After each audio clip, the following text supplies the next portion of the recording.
हाँ, तो जीव विज्ञान की अब हम देखेंगे एक प्रमुख शब्दावली और उससे संबंधित उत्पाद। तो क्या है एपीकल्चर? एपीकल्चर किसको बोलते हैं? तो मधुमक्खी पालन को एपीकल्चर बोलते हैं। एक्वाकल्चर, एक्वा मीन्स होता है पानी, तो पानी से संबंधित जाहिर सी बात होगा। तो जलीय जीवों और जंतु व वनस्पति का संवर्धन एक्वाकल्चर में आता है। एंड पीसीकल्चर, पीसीकल्चर मीन्स मत्स्य पालन, मछली पालन से होता है। सेरीकल्चर, सेरीकल्चर मीन्स रेशम पालन से आता है। बायोनिक्स, बायोनिक्स मीन्स जैविक जगत में होने वाले कार्य, गुण व पद्धति का अध्ययन। उसके बाद बायोनिक्स, बायोनिक्स तो पढ़ ली है। और सिल्वीकल्चर, सिल्वीकल्चर में वन संवर्धन आता है। फ्लोरीकल्चर, फ्लोरीकल्चर मीन्स फूल की खेती या पुष्प कृषि आती है। ओलेरीकल्चर, ओलेरीकल्चर में सब्जियों की कृषि आती है। हॉर्टिकल्चर, हॉर्टिकल्चर में फूलों, फलों, सब्जियों, मसालों की कृषि आती है। पोमोलॉजी में फलों की कृषि आती है। विटीकल्चर में अंगूर की खेती आती है। मोरीकल्चर में शहतूत की खेती आती है। हाइड्रोपोनिक्स या एपोरोनिक्स या फिर एरोकल्चर में आती है मृदा विहीन पादप संवर्धन आती है। वर्गीकी अब देखते हैं, यानी कि टैक्सोनॉमी देखते हैं किसकी, तो वही आगे देखेंगे। तो जीव विज्ञान की वह शाखा जिसके अंतर्गत जीवों और उनकी समानताओं एवं असमानताओं के आधार पर छोटे समूह में बांटा जाता है, वो वर्गीकी कहलाता है। आधुनिक वर्गीकी के पिता कैरोलस लिनियस हैं, जो कि स्वीडन के निवासी हैं। अब देखेंगे कि जीवों के नामकरण की द्विनाम पद्धति क्या है। तो इसके जो जनक हैं, मतलब फादर हैं, फादर ऑफ मॉडर्न टैक्सोनॉमी है, वो कैरोलस लिनियस हैं। और द्विनाम में शामिल होना, ये इनके नोट्स, और ये पुस्तक लिखे हैं सिस्टेमा नेचुरी, ठीक। लैटिन भाषा के दो शब्द वंश यानी कि जीन्स का सूचक है, और जाति जो कि स्पीसीज का सूचक है, जिसके हिसाब से जीवों के नामकरण और द्विनाम पद्धति चालू होती है। तो अब देखेंगे वर्गीकी संवर्ग मीन्स ऊपर से नीचे, ये जगत किंगडम। उसके बाद उसका आगे देखेंगे संघ, फाइलम या भाग, उसके डिविजन्स। उसके बाद वर्ग, क्लास देखेंगे। गण, आर्डर देखेंगे। उसके बाद कुल यानी कि फैमिली देखेंगे। फिर वंश, जीन्स देखेंगे यानी कि जाति, और उसके बाद जाति और स्पीसीज देखेंगे। वैज्ञानिक नाम, मतलब वर्गीकी में वैज्ञानिक नाम होता है, जैसे कि मनुष्य का वैज्ञानिक नाम है होमो सेपियंस, वंश का नाम है होमो, और सेपियंस जो है जाति का नाम है। उसके हिसाब से वर्गीकी में नामकरण किया जाता है। तो अब आगे देखेंगे परीक्षा उपयोगी तथ्य क्या है। तो आधुनिक मनुष्य के हाल के पूर्वज हैं, तो हाल के पूर्वज कौन है? क्रोमैग्नन मानव, ठीक। और आर्कियोप्टेरिकस हैं, कौन है? तो जुरासिक युग का सर्व पुरातन पक्षी, जिसको आर्कियोप्टेरिक्स बोलते हैं, टेरिक्स बोलते हैं। और मैथम पूर्वज है, तो मैथम किसका पूर्वज है? हाथी का, ठीक है। विकास का मुख्य कारक है, तो प्राकृतिक वर्ण। और फूलों के अध्ययन को कहते हैं, तो क्या कहते हैं? एंथोलॉजी। उसके बाद कीटों के वैज्ञानिक अध्ययन को कहते हैं, तो एंटोमोलॉजी, ठीक। विषय जो जनसंख्या एवं मानव जाति यानी कि समुदाय के महत्वपूर्ण आंकड़ों के अध्ययन से संबंधित है, तो जननांकी है, ठीक। विभिन्न संस्कृतियों के वैज्ञानिक विवरण की तुलनात्मक अध्ययन को कहते हैं, तो इथनोलॉजी बोलते हैं। जैविक जगत में होने वाले कार्य, गुण व पद्धति के अध्ययन के इस ज्ञान को मशीनरी जगत में प्रयोग करने को कहते हैं, तो बायोनिक्स बोलते हैं उसको। शब्द जो कि डेनिसोवन है, संदर्भ है, तो एक आदिम जाति का संदर्भ है ये। डायनासोर थे, तो डायनासोर क्या थे? मेसोजोइक सरीसृप। पृथ्वी का सबसे पुराना जीव कौन है? नील हरित शैवाल। विकासवाद के सिद्धांत प्रतिपादित किया, किसने किया था विकासवाद का सिद्धांत? डार्विन ने। मछलियों का युग है डिवोनियन कल्प, ठीक। सरीसृप का युग है मोजोइक मध्यजीवी महाकल्प। उभयचर का युग है कार्बोनिफेरस कल्प, ठीक। नोट में हम देखेंगे कि युंगलीना को जंतु और पादप के बीच की कड़ी मानी जाती है, अतः युंगलीना को किसी जगत में शामिल किया जाए।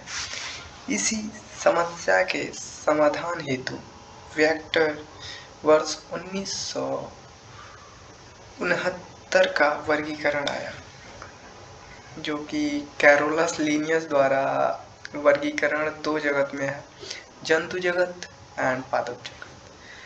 विक्टेयर का जगत वर्गीकरण जो है वो 5 जगत में है। पहला जंतु जगत, जिसमें सब्बू बहुकोशिकीय जीव जंतु आते हैं। दूसरा पादप जगत, जिसमें सब बहुकोशिकीय जीव पौधे आते हैं, जीव और पौधे आते हैं। एंड प्रोटिस्टा जगत, जिसमें युगलीना व जलीय जंतु शामिल है। मोनेरा, जिसमें जीवाणु और साइनोबैक्टीरिया शामिल है। कवक जगत, जिसमें ईस्ट और मशरूम आदि शामिल है। तो अब हम देखेंगे जैसे जो 5 किंगडम है वो विक्टेयर का दिया हुआ है वर्गीकरण का, जिसमें जंतु जगत, पादप जगत, प्रोटिस्टा जगत, मोनेरा जगत, कवक जगत, जो कि हम लोग 10th में 9th में पढ़ते हुए हैं। तब आगे देखते हैं। 5 जगत हैं जो 5 किंगडम है। एक कोशिकीय जिसको यूकैरियोटिक जीव, जैसे जो प्रोटिस्टा है ना, मोनेरा पहले देखते हैं। मोनेरा 3 पार्ट में, 3 नहीं, यहाँ पे क्या किया है, मोनेरा जो है सभी एक कोशिकीय प्रोकैरियोटिक जीव आते हैं। केंद्रक इसमें क्या होता है? अविकसित होता है।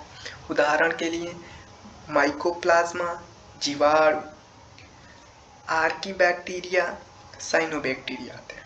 अब प्रोटिस्टा में देखते हैं, तो प्रोटिस्टा में क्या होता है? एक कोशिकीय यूकैरियोटिक जीव आते हैं। इसमें मोनेरा में क्या हो रहा था? सभी एक कोशिकीय प्रोकैरियोटिक आ रहे थे, इसमें एक कोशिकीय यूकैरियोटिक जीव आ रहे हैं।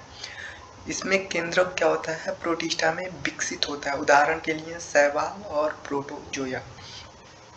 अब कवक में आते हैं, तो कवक में संवहन उत्तक रहित थैलोफाइटा होता है।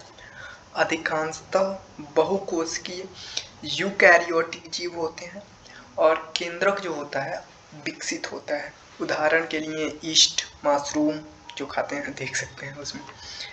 और जो जंतु जगत होता है बहुकोशिकीय, परपोषी, यूकैरियोटिक, सभी उपभोक्ता जीव जंतु आते हैं इसमें। केंद्रक विकसित होता है, कशेरुकी होते हैं, अकशेरुकी भी हो सकते हैं। पादप जगत में स्वपोषी, पर्णहरिम युक्त, मतलब क्लोरोफिल युक्त, संवहन उत्तक रहित थैलोफाइटा शैवाल होता है। केवल मतलब संवहन उत्तक जिसमें नहीं होता है वो थैलोफाइटा शैवाल भी हो सकता है।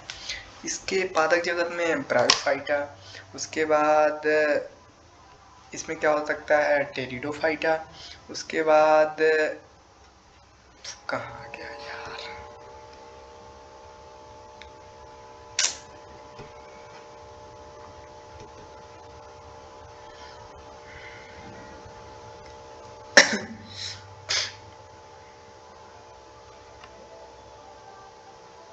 टेरिडोफाइटा बताए थे, गड़बड़ा जाता है ऐसे।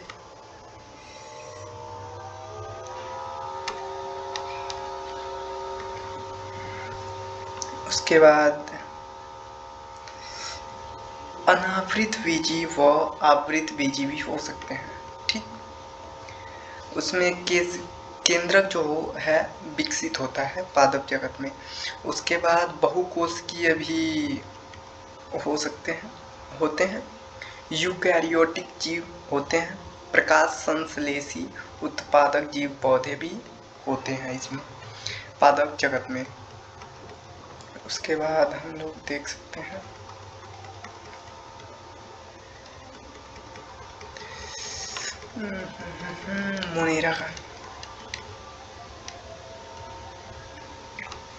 मोनेरा का पहले देख लेते हैं। तो मोनेरा माइक्रोप्लाज्मा, जो कि माइक्रोप्लाज्मा के हिसाब से स्वतंत्र जीवन यापन करने वाले सूक्ष्मतम जीव होते हैं। अन्य नाम प्लूरोनीमोनिया सदृश जीव।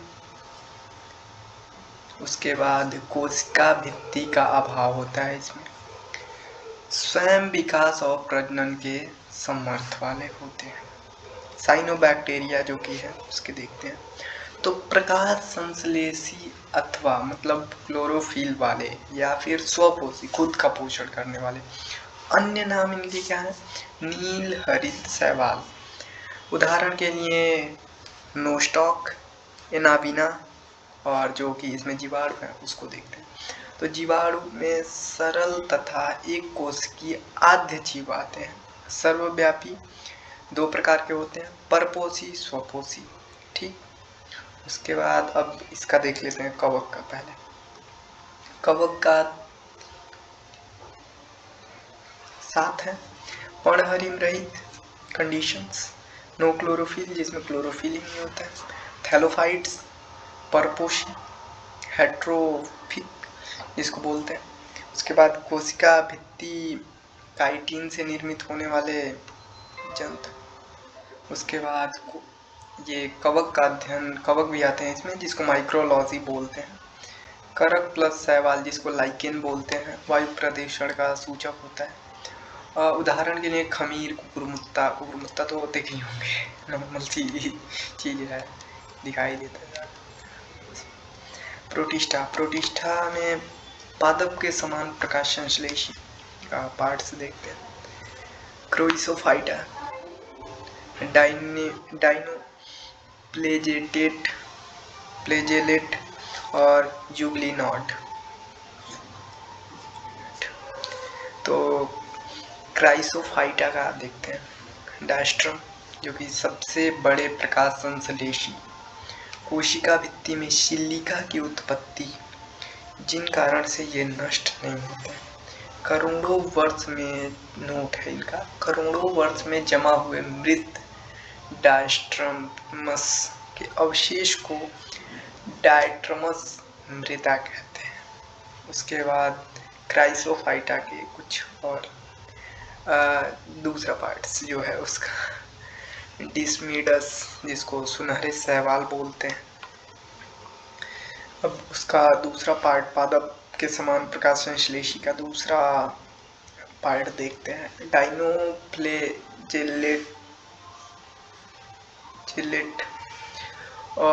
उसका जो है कोशिका भित्ति किसको बोलते हैं? तो कोशिका भित्ति के चारों ओर सेलुलोज की कड़ी पट्टियां होती हैं। उदाहरण के लिए गोलिया लैकस, जिम्नोडिनियम आदि। और यूग्लिनॉयड का क्या है कंडीशन? तो यूग्लिना मिक्सोटॉपिक पोषण और जंतु तथा पादप के बीच की संयोजी कड़ी होती है। जंतु के समान अप्रकाश संश्लेषी जो होते हैं उसका। तो ये भी 3 टाइप के होते हैं। यूग्लिनॉयड, स्लाइम मोल्ड, प्रोटोजोया। तो यूग्लिनॉयड तो देखे ही है, स्लाइम मोल्ड देखते हैं। कवक के समान परजीवी अथवा मृतोजीवी, पर्णहरिम रहित। उदाहरण के लिए डिक्टियोस्टैलियम और प्रोटोजोया का आप देख लेते हैं। तो एक कोशिकीय होते हैं, अमीबा, पैरामीशियम, ट्रिप्नोसोमा, प्रोटोजोया का अध्ययन जिसको प्रोटोजोया विज्ञान बोलते हैं, प्रोटोजोयोलॉजी बोलते हैं। तो अब आगे देखते हैं पादप जगत। पादप जगत के पार्ट्स हैं थैलोफाइटा, जो भी पिक्चर्स दिखा रहा है। ये सरल शारीरिक संरचना, वास्तविक जड़, तना व पत्तियां का अभाव होता है इनमें। संवहनीय उत्तकों की अनुपस्थिति होती है। शैवाल, बैक्टीरिया, कवक, सर्वव्यापी। शैवाल का अध्ययन जिसको शैवाल विज्ञान, एल्कोलॉजी बोलते हैं, फिजिकोलॉजी बोलते हैं। उदाहरण के लिए स्पाइरोगाइरा। ब्रायोफाइटा जो कि पिक्चर्स में तो है ही, इसका जल स्थलचर होते हैं। अन्य नाम वनस्पति जगत का एम्फीबिया। संवहनीय उत्तकों की अनुपस्थिति होती है। भारतीय ब्रायोफाइटा विज्ञान के जनक प्रोफेसर SR कश्यप हैं। उदाहरण के लिए मांस, लिवर, वॉट, मार्केशिया एंड अब देखेंगे टेरिडोफाइटा। तो टेरिडोफाइटा जो कि पिक्चर्स में तो है ही, संवहनीय उत्तक उपस्थित होते हैं। अन्य नाम इनके वनस्पतिक सर्प, जिसको बोटैनिकल स्नैक बोलते हैं। उदाहरण के लिए फर्न, ऑस्ट्रेल, मार्सिलिया। अब आते हैं जिम्नोस्पर्म। जिम्नोस्पर्म का पिक्चर्स तो है ही। जिम्नो मतलब नग्न, जिसमें बीज न हो, मतलब जिम्नोस्पर्म मीन्स जिसमें बीज न हो, अर्थात नग्न बीज वाला पौधा। बहुवर्षीय एवं सदाबहार इसके एग्जाम्पल में ले सकते हैं। उदाहरण के लिए पाइनस तथा साइकस है। पादप जगत में सबसे बड़ा बीजांड साइकस है। एंजियोस्पर्म मीन्स, एंजियो मतलब ढका हुआ, स्पर्म मतलब बीज मतलब ढका हुआ, उसमें नग्न बीज वाला था। अर्थात पौधे के बीज का फलों के अंदर ढका हुआ हो सकता है, कहीं ढका हुआ हो सकता है, ऐसे हो सकता है। अन्य नाम पुष्पीय पादप बोलते हैं, फलदार होते हैं ये। उदाहरण के लिए आम, अमरूद, पपीता, ये सब एंजियोस्पर्म में आते हैं। एंजियो मतलब ढका हुआ वाला। पादप के भेद मतलब पौधों के भेद। अप्रत्यक्ष जननांग, ये दो क्रिप्टोगैम और फेनरागैम हो सकते हैं। तो क्रिप्टोगैम का होता है अप्रत्यक्ष जननांग होते हैं, बीज उत्पन्न करने की में अक्षम होते हैं। उदाहरण के लिए थैलोफाइटा, ब्रायोफाइटा, टेरिडोफाइटा। और जो फेनरोगर्म होते हैं, फेनरोगैम, वो विकसित जनन अंग होते हैं। इनके बीज उत्पन्न करने में सक्षम होते हैं। उदाहरण के लिए जिम्नोस्पर्म, एंजियोस्पर्म, ये सब हो सकते हैं। पादप जगत का वर्गीकरण देखेंगे तो पादप जगत को दो वर्गों में पहले तो विभेदित पादप शरीर और बिना विभेदित पादप शरीर। विभेदित पादप शरीर का पहले देख लेते हैं, उसके बाद बिना विभेदित पादप शरीर का पहले बिना विभेदित पादप शरीर का देख लेते हैं। इसमें थैलोफाइटा है, इसमें शैवाल, कवक, बैक्टीरिया आते हैं, वो दिख तो रहा है और पिक्चर्स में। एंड विभेदित पादप शरीर में आते हैं बिना संवहनीय उत्तक के, जिसको ब्रायोफाइटा बोलते हैं। और एक होते हैं संवहनीय उत्तक युक्त, जिसमें बीज रहित, जो कि टेरिडोफाइटा है। बीज युक्त में दो प्रकार के होते हैं, द्विबीज पत्री और एक बीज पत्री। दो बीज पत्र वाले बीज चना, अरहर, मटर, सेब, मतलब जिसमें दो पार्ट में हो जाता है। चना में तो दो पार्ट में तो हो ही जाता है, देखते ही होंगे। और एक बीज पत्री है, जिसको एक बीज पत्र वाले बीज बोलते हैं, जैसे धान, जौ, मक्का। इसमें एक ही होता है ना बीज, दो पार्ट में नहीं ना कन्वर्ट हो जाता है। दाल में तो दो पार्ट में टूट जाता है कवर हटाने पे। So now video will discuss about to next